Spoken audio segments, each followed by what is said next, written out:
Hello! I am so happy to be back with you guys. Took a little bit of a holiday hiatus and it was amazing, but I'm excited to be back and sharing some more of the things that the Lord has had on my heart and what He's had me in process with. So over the course of the next couple of weeks, I'll be sharing with you something very near and dear to my heart, the topic of risk versus faith, how those two interact with each other, and what the Bible has to say biblically about faith and where risk gets involved. I'm really excited to share with you this process and the things that I feel like the Lord has been revealing to me through it, just in my personal journey, and hopefully the way that that will interact and challenge yours. So let's get started. Okay. Specifically in this video, I want to talk about the words that come out of our mouths and how those interact with faith. A phrase that people say often, whether it is youth pastors, teachers, preachers, motivational speakers, people talking about investing or business ventures. People frequently say, I heard this in youth group all of the time, for instance, faith is spelled R-I-S-K. Now people say this, and I don't know that there's anything inherently wrong with this statement. It's just a common phrase in the church. Faith is spelled R-I-S-K. But I disagree. I want to propose to you that when faith is present, real faith, there is no risk involved. I want to examine what it is that we think about faith. Recently, I've been thinking a lot about the words that we say. Proverbs 18:21 says that the tongue can bring death or life. Those who love to talk will reap the consequences. Recently, God has been bringing a greater awareness to what comes out of my mouth.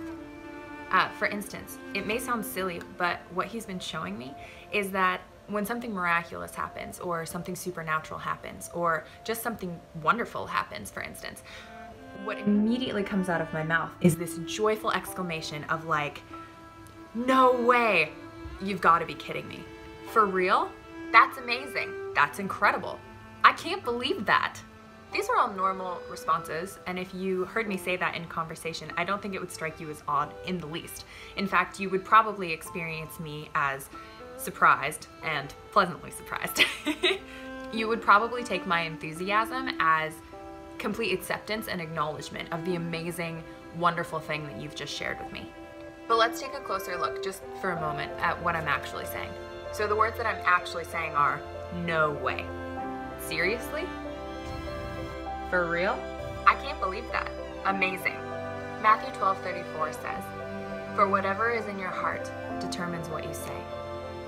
And while I love Jesus and am ever increasing in an awareness of who He is, what He does, and consequently my faith is consistently growing, my mouth is speaking unbelief right and left.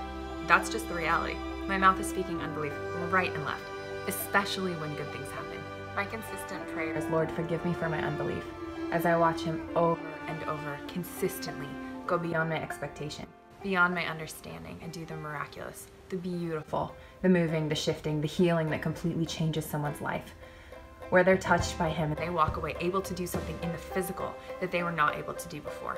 That alters the very course of their life. Because God's been bringing this to my attention, I find myself in simple moments where people tell me about the incredible healing that they've just seen, or the way that God moved, or what He spoke to them, or a dream or a vision that they've had. I actually find myself pausing before I respond, making sure that my response is one that's full of faith, where the words that are coming out of my mouth actually reinforce what's actually in here, instead of just carelessly saying the first things that come out of my mouth out of exuberance and maybe just spouting unbelief. I'm not saying that if those things come out of your mouth, it's not acknowledging what God has done. Please don't hear that. What I'm saying is that the Lord's been bringing me to a deeper awareness. I want to make sure that what my mouth is saying is in line with what I actually believe, because words have power.